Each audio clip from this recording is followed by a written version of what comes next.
Shalom, povo de Deus, mais uma vez. Muito obrigada a todos os irmãos que têm nos acompanhado a partir das nossas redes sociais, do princípio ao fim dos nossos programas, a partir das nossas redes sociais. Voltamos para encerrar com o nosso programa de hoje, que é a parte da nossa emissão com o profeta Bem-vindo Jimmy, em duas línguas, Lingala em português, onde vamos perguntar ao profeta, vamos fazer algumas perguntas ao profeta acerca daquilo que foi o nosso ensinamento até o sujeito de oração, para termos o melhor esclarecimento.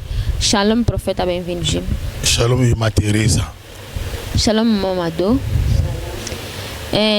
Profeta, bem-vindo, Jimmy. Nós que estamos a orar acerca do nosso sangue, o profeta tem nos explicado que os nossos problemas vêm por intermédio das nossas famílias biológicas, através do sangue que nós carregamos. Mas o profeta hoje acrescentou um ponto que um verdadeiro ungido de Deus tem esta capacidade de anular aquilo que as nossas famílias colocaram no nosso sangue, que é a maldição e a condenação que nós carregamos no nosso sangue. Como é que um ungido de Deus vai quebrar essa lei, que é o vírus que está colocado no nosso sangue? Sabemos muito bem que um ungido de Deus, por exemplo, o pai da fé, que é daqui da Graça Divina, o profeta Bem-vindo Jimmy, não sabe a origem da nossa família, aonde que nós saímos, de qual província nós somos e como que foi feito este vírus. Como é que um ungido de Deus pode cancelar esse vírus no nosso sangue? Obrigado pela questão acerca do vírus que se encontra dentro do sangue. Deus, quando chamou um servo de Deus, por isso eu na minha pregação antes explicou muito bem acerca do sétima estrela, é a estrela de servir Deus. Estrela de servir Deus, essa estrela, a primeira coisa, ninguém vai destruir essa estrela, ninguém vai matar essa estrela. Pode combater essa estrela, mas sempre homem de Deus vai ser vencedor, porque é Deus que escolheu seu servo, é Deus lhe deu um mandato para dirigir, para fazer obra de Deus. Agora, quando Deus manda alguém numa missão, Deus ele vai colocar capacidade, porque um ungido, primeira coisa, tem que saber a língua espiritual. Eu acabo de pregar aqui agora hoje. Na família, a pessoa vai dizer que aqui não tem solução, mas quando você pisou, diz que não, aqui tem solução, porque você tem fé, uma fé. A sua fé não é para ganhar dinheiro, não é para viajar, mas a sua fé é uma fé para ganhar as coisas espirituais, porque toda a nossa vida começa na parte espiritual. Nada começa na parte física, depois vira espiritual. Todo começa na parte espiritual, depois vai virar físico. Agora, um ungido de Deus, ele tem capacidade de mudar, de destruir toda lei que muda as trevas, colocou no teu sangue, porque dentro do sangue é a palavra que entrou dentro do sangue. Alguém declarou: a partir de hoje eu vou vender minha descendência no mal do diabo. Agora, ele fez um negócio, mas esse negócio vem através do quê? Do palavra, que a palavra vai virar realidade amanhã na sua descendência. Também, homem de Deus, ele vai usar também a palavra que tem poder do Espírito de Deus, em nome de Cristo. Estou a quebrar, estou a cancelar, estou a anular todo o mandato, todo o plano, todo o sacrifício no muro das trevas que plantou nessa família, plantou no sangue dele, em nome de Jesus Cristo. O ungido de Deus tem capacidade porque ele tem poder, tem virtude de Deus, tem mandato de Deus. É Deus que enviou ele para fazer que? Para fazer aquela obra. Tudo que nós fazemos não é pela nossa força, é pela vontade do Espírito de Deus, que é homem, fala pela favor de Deus. Espírito de Deus, no Espírito, só para chorar não. Espírito de Deus é uma demonstração que esse Deus vai acontecer em nome de Jesus. Aquela palavra sai com uma poder, com a fé do Espírito Santo para quebrar, para cancelar, para anular aquele vírus. Atrás da palavra de ungido de Deus vai mudar a sua história, vai mudar teu sangue, porque o ungido de Deus tem mandato, tem graça, tem favor, tem tudo que Deus plantou dentro dele. Porque o ungido de Deus, ele ora com a verdade, que a verdade é chave de solução na nossa vida. Por isso, o ungido de Deus tem capacidade de mudar a história do povo de Deus em nome de Jesus Cristo. Amen. Merci na batu nyonso balandaki kilti na biso na ebaneti suka to comme na temps émission na biso tozana mosali na Nzambe prophète Bienvenu Njime aza liboso na biso yende mutu ako éclaircir biso ndenge kilti et se déroulaki bien aimé place oyo monaki ke oyokaki bien te landa bien émission oyo o comprendre bien. Bonsoir prophète Bienvenu. Bonsoir Mamadou Tumba. Tozana sœur Nabiso, journaliste Nabiso, sœur Teresa. Bonsoir journaliste Teresa. Bien aimé, Tozaka na 7e étoile, étoile pour servir Dieu. Et bimiseli biso makambo etali famille biologique. Balobi na biso na Genèse 12 verset 1 à 3 que Genèse 12 verset 1 à 3 yango nde ezali calendrier ya vrai chrétien. Yango tokotuna mosali na Nzambe a expliquer biso calendrier wana pour bato ebele bazo comprendre te calendrier toyebi kaka calendrier batiaka yango na ndaku mpona kotala date. Nzoka nde tozalaka pe na calendrier ancestral pe familial oyo monde ya ténèbre oyo tobengi ba sorcier ya famille batia biso ndenge bakodétruire vie na biso aza a mpona a éclaircir biso malamu bolanda très bien. Bonsoir pour une fois encore prophète Bienvenu. Bonsoir Mamadou Tumba. Question ya liboso prophète Ezaboy. Ndenge nini mutu akoki kokoma asala calendrier ya sika pona vie na ye. Mutu a construit un nouveau calendrier ya vie na ye. Ça va, merci mingi pour la question si calendrier. Nalobaki que problème ya calendrier toko cause enseignement même 3 mois. Parce que ça na ba makambu mingi o ba chrétien baza ba ignorant o ba chrétien bazo comprendre te. Et ça ba expérience oyoyo nazo sala tellement ko demire mingi ko rumela na présence en Nzambe. Nzambe azo koba na ko bakisaka bangolu ba révélation ba inspiration. Nzambe era keli mutu, Nzambe apesi mutu nyonso bandeko na ebite na okama ba chrétien o baza ko kwera na ba nduki ba sino kamawa ndeko Nzambe akozonga so akelelo kwa sikate tiango na mutu na yo eloko musunzamba okela sikezate Nzamba sa keli nyonso etikali ndenge wana nde Nzamba keli biloko nyonso Nzambe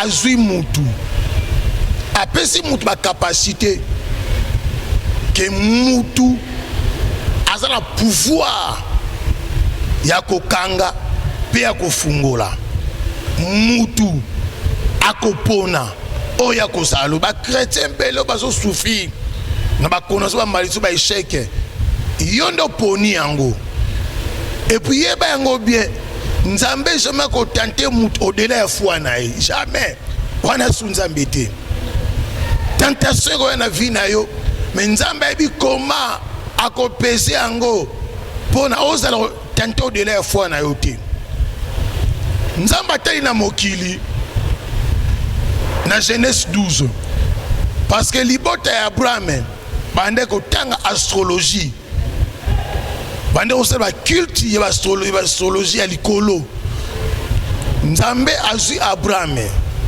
abina zo banda sikoyo kalandia sikana yo abengi Abraham patese Genèse 12 intina kade ça clair écoute clair otanga ngoza clair abandi Abraham yaka bimana nation bimana ndako papa na papa nakola kisayo kote nini yo okokende wana nzambe eza nzambe Abraham wako beniri wazala beni wako modi wazala modi batu nyonso mokili ba famille nyonso ba kozala ba kopambo mani à travers yo Abraham pena ko komisa yo nation munene nzambe nda bandi kozala calendrier na Abraham asali calendrier apesi Abraham mais calendrier wana pouvoir na ngozani eza maloba parce que kuneza maloba oko beni yo zala beni oko modi yo zala modi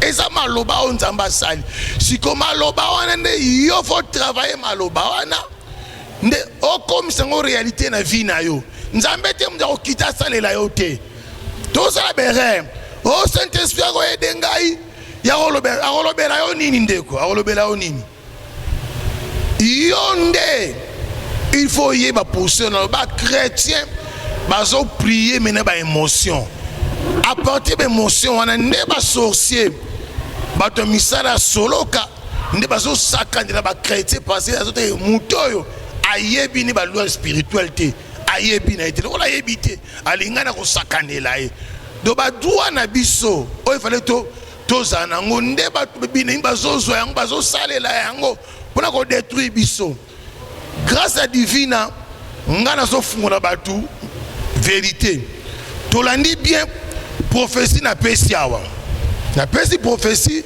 si esprit de mort na famille songolwa et toke na prière balobi nini mwana liboso oyoyo o bangi ba sacrifier ye mo mu asomba kitalatala na ya sombaki era sombiango era soya nango bandu basani bando ki ba s'incarner na kitalatala wana heureusement kitalatala est servi bango e musa hôtel aboye e komi caméra mbala moko donc tout basala na ndako na bango monde bandiyambo ya molia bondoki ezo information ale kitalatala na mo sombaki ale e condamné ye elinge bomaye payer mon caractère na leki na suka tela comment monde de ténèbres bazo sal de mutu amisali calendrier moko calendrier ni ya kufa yimo misala kiango à cause de loko asomi na mbongo nae ndeko na lobi yope oza capable ya osala calendrier vino yo moko yo to piawa to sali ba calendrier awa calendrier ya 24 jours etikali na calendrier 2026 yo moko sala yango parce que maloba na yo nde yango ne osala calendrier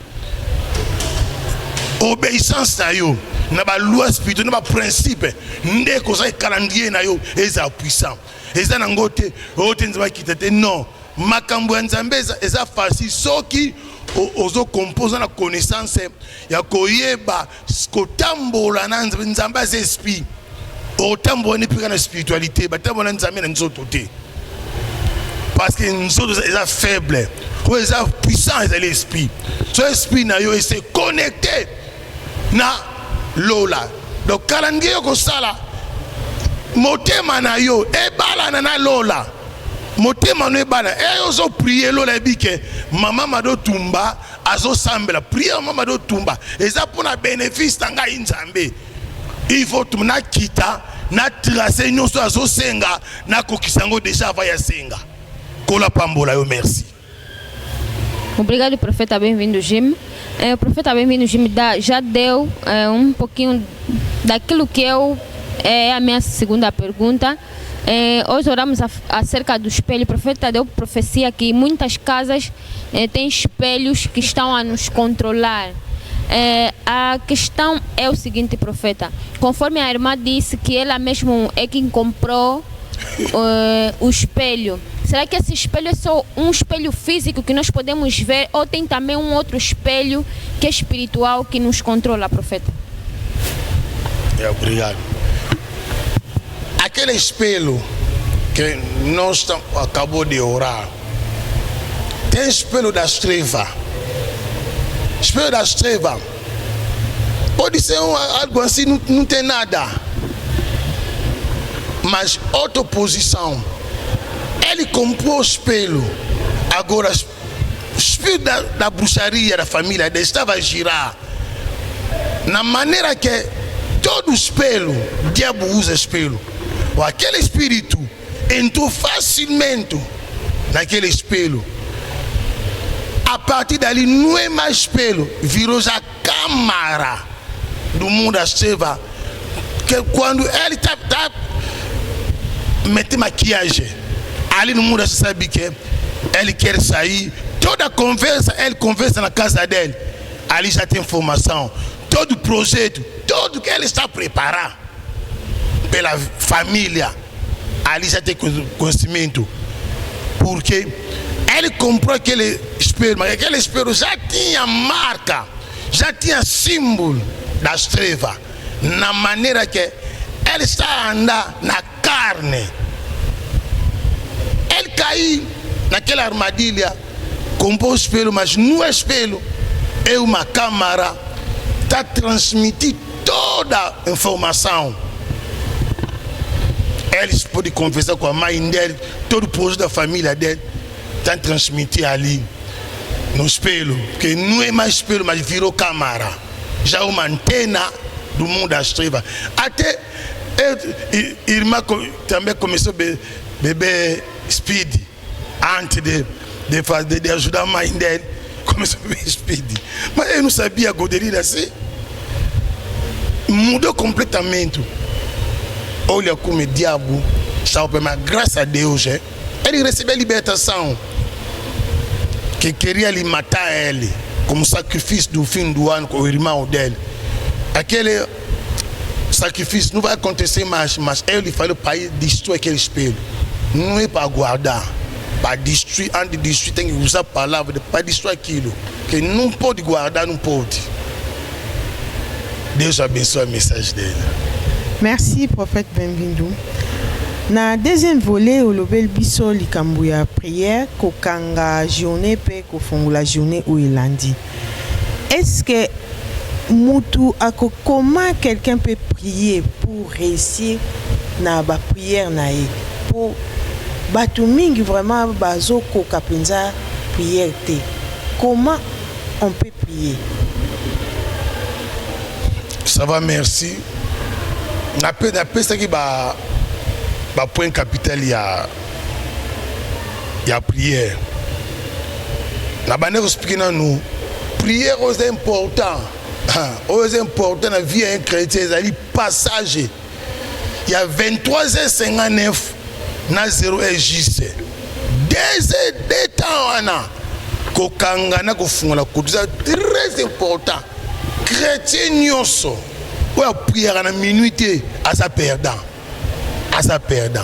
Et puis ami balé chrétien nyonso ou prière à sa révélation à sa perdant. Na pesi ba na premièrement un vrai chrétien prière na yo il faut y ba pardon. Faut y ba pardonner batu. Oh prier na ba rankina batute. Faut y ba pardonner batu. À part vérité parce que vérité les ali référence mais ba loi prière na faut y ba pardon. Faut y ba pardonner batu pour na nzambe peut-être quoi ça dit aye ba ko recevoir prière na yo. Yami balé prière na faut y ba que yo zali sacrifice ozo sacrifier nzoto na yo pona nzambe c'est nzambe za na posa nzoto pona salela yango donc nazo prier ngai moko prophète Bienvenu Njime nazali sacrifice selon Romains 12 1 à 2 ngamo nazali sacrifice nazo sacrifier bon moi na ngai pour le premier sacrifice.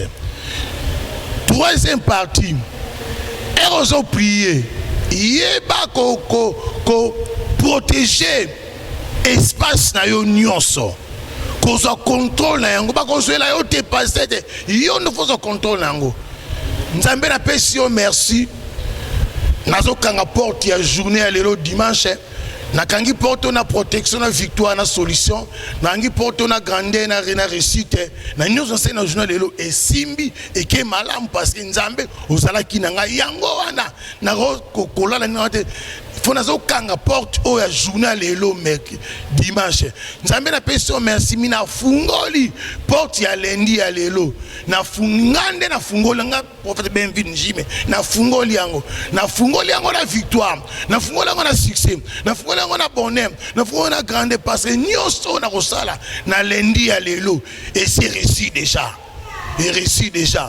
territoire nanga ezali contrôlé et pas ina yo nzambe parce que mabele za mokilo ezali ayo nzambe ozo contrôler likolo ngai pe na zwile en possession na nasia ngai ne maître ya ndaku ngai ne maître lopango apanga munza ko dirigeant azate ngai na zo contrôler yango donc ozo dégager ba énergie ba prière ozo énergie ozo dégager et ozo dégager yango ndima ozo bimisa parce que un sorcier eroloko peka na maloba kindo keza maloba bazui maloba le ba latisio maloba wana ale komi misana na bon moyena pona nini pete yope ozo ape o protéger sikana o koloka yo maloba na yo pe lokaye o wa modi yo maloba pe modirie ozo na capacité wana tuzo yeba te qu'on se protéger toujours tika nyonso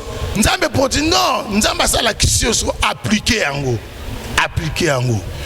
quatrième loi ezali loi sacrifice nyonso deuxième sacrifice na par exemple moko ya jeune frère o bangi ba boma ba sacrifier ba na koko na mwana ya sœur Antonia bangi ba sacrifier bandeko o basombelanga ba miliki ya omela bazui miliki wana moi le bique et le côté les cacats nazo motime mko kolenga na opé de respiration donc nazo moi na vite na biboyela nga miliki wana o nga na melaki ndambo etikalaki ya ndeko apese ko frandi ay na miliki wana na priele yango tout le monde alandaki programme na vendredi ba monaki yango ya autre comité la qui en ligne en direct na priele miki na pesi mona mandi o mela elo ele kakate mili kana le kake na ebise kende ko la na hotel nzambe lala kuna 30 minutes mona lali pongi e priere sili na bengi yaka na scène déclaration pone bo kende mwana kenda baina mona lelo image mwana changer mona ngotambola tout est changé parce que offrande wana ngate mna pesa kiangu mais mutu apesa kiangu famille wana nzambe kanisa na offrande biksi mwana ngai ndeko na seko offrande wana asabeni nga mosa nzambe merci na ndengo délivrer mwana wa koza miliki wana mutu apesa kiangu asabeni donc ya pesi na ye mais misala na yango ezo continuer parce que na monde spirituel sacrifice ezo compter ba chrétien belé bazo perdre parce que akoganga belé mais niveau sacrifice eza mukie parce que na monde spirituel des ténèbres il y a trois choses. Premièrement, un sorcier va otala to ya ba réussite ba mission na ye yami balé un sorcier ba otala ba information ni o ya yaga na monde bondoki yami ça tout nombre de sacrifices o ya pesaka ndeko tombola ya zala puissant depuis biso na chrétien oro prier mais misala no pesani elle est accompagner yo la prière et bon kina misala ezati sacrifice ezati ya ba chrétien bazo perdre a toujours expliqué rôle à sacrifice. Exactement, $5, pesanga $1000, pesanga betona, $5 biloko ba symbole mike. Oh, na ko mela miliki, na ko mela maki pona. Et pesanga énergie, lobina tele manasa makasa musala nzambe. So biloko ngo peka. Na ngo tizo komba ba instrument sacerdotal. Tu es baka mungwa, tu es baka mai, tu es baka mafoko et loko nyonso on nzambe ko lobana yo. Et même ventilateur. Allez, au nom de Jésus-Christ, ça va. Jean Moutouana, allez, bon ventilateur, aussi ventilateur, mon peuple ventilateur, et petit mouton, au senti moutou, à Koufale, à se rétablir. Service sacerdotal, ezaka mungwate, ezaka maïté, ezaka mafutate, nzambaza système te, nzambaza miti système. Oh, nous avons le bananga sala na sala kayango et puis ça résultat malin. Bazali makasi nangate, yabi pensi nangate, zali inspiration nzambe. Oh, nazwa comme ofana bandeko. Na prier la kayango, ndeto sala musala ya nzambe. Donc soki yo sambelaka sans sacrifice ndeko. Yeba yango bien que yozala yo pasi olonga. Et bah le but sacrifice, le but de pesa $1000 ba symbole mike ba offrande mike au cause nango pesa volontairement misala na yo pe faut accompagner ne ba sorcier ayo koloka yo mais apena misala na sala o sala ba sacrifice sala et yo attaquer ba force wana yo wana et gangi pe pour nous protéger. Nous devons nous chrétiens aux alliés. Donc, tout y est ba loi spirituelle malam. Tout prier à l'eau ba zo bate. Nous devons prier une émotion te. Prier sinon ba loi spirituelle ya nzambe. Nous devons sungayo ke obika victoire na parcours à vie na yo nyonso. Tikino yezo koya. Kola pambola yo merci. Obrigado, profeta, bem-vindo, Jimmy. Hoje que nós tivemos serviço sacerdotal de água. Conforme nós usamos aqui, é uma água que nós compramos aqui dentro do ministério. É algo que o profeta pegou e declarou a favor daquela água. Acerca dos nossos irmãos que nos acompanham fora do país, que só usaram a fé e acompanharam o nosso programa, o que o profeta tem a dizer a esse irmão que nos acompanharam e fizeram também esse serviço? Obrigado pela questão des irmãos que estão fora do país, fora da graça divina, fora do Luanda. Ele usa sempre a fé, ele pode pegar a água dele, ele vai pegar a água dele. Aquela declaração, culto pode terminar, mas a declaração não terminou. A declaração vai continuar. Na maneira que ele tem uma conexão com Deus da graça divina, a aliança do Pai da fé, aquela aliança vai libertar ele. Ele vai pegar água, vai declarar em nome de Deus, de meu Pai profeta bem-vindo Jimmy. A tua unção manifesta aqui nessa água, vai manifestar, porque é uma aliança do Pai com o Filho. É fácil. Só vossa fé. A fé é uma determinação. Quando você vai determinar que essa água não é mais água, é sangue do Cristo. Aquilo que você vai determinar, aquilo que você vai declarar. Porque eu disse que você vai fazer esse trabalho depois da oração de 0 horas.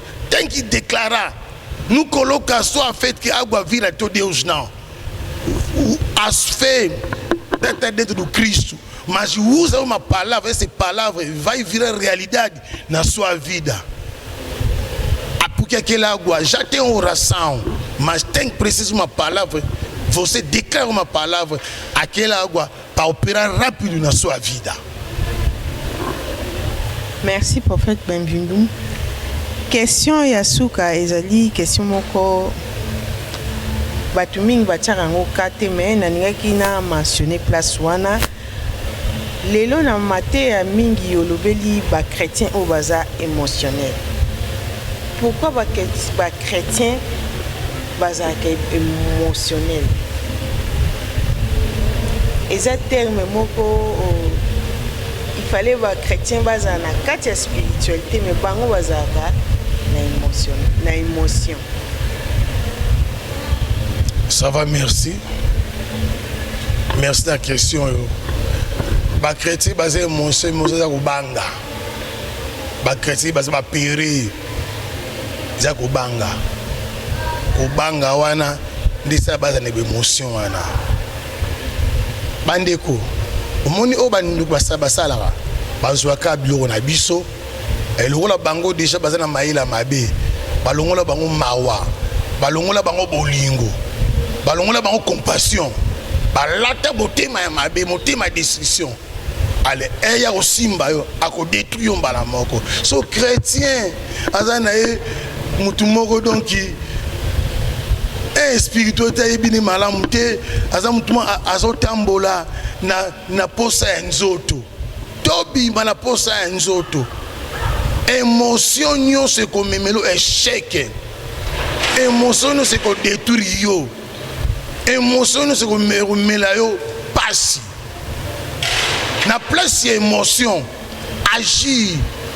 agir selon maloba na nzambe ndenge esengi pratiquer baloi spirituelle parce que na moment ya prière ndeko yeba yango bezali des forces ezobunda basorcier bakolinga baempêcher prière na yo babare yango emata te na toni ya nzambe bakolinga te prière no emata so yo mpe so oyebi ke ngai mpe nde eza boye naza déterminé nyonso yo komona na prière na yo nyonso yo kosentir nyonso yo kovivre ngai naza déterminé etali ngai te nazosala volonté ya nzambe émotion moko te oyo ekomema ngai nyonso akomona ngai nazokende liboso na otala yo nzambe ayebisaki Josué bien kotala ni à gauche ni à droite kende tout droit ndenge Moïse asalaki ngai mpe nzambe naza na yo donc nzambe alongoli na émotion kati na Josué ayebaki yango bien ke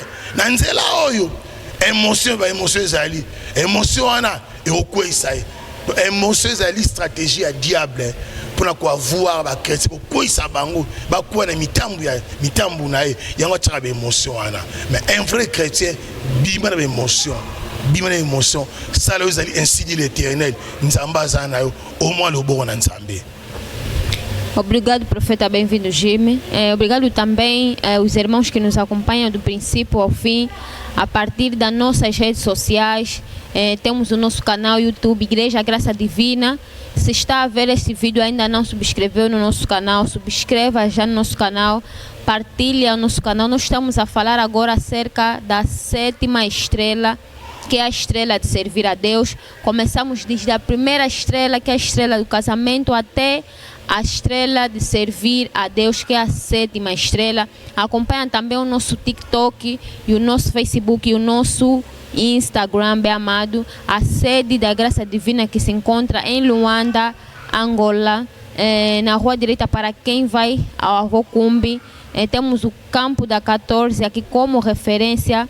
Temos também o nosso culto semanal às quartas-feiras e às sextas-feiras. Não esqueça de partilhar o nosso canal e nos encontraremos no próximo programa.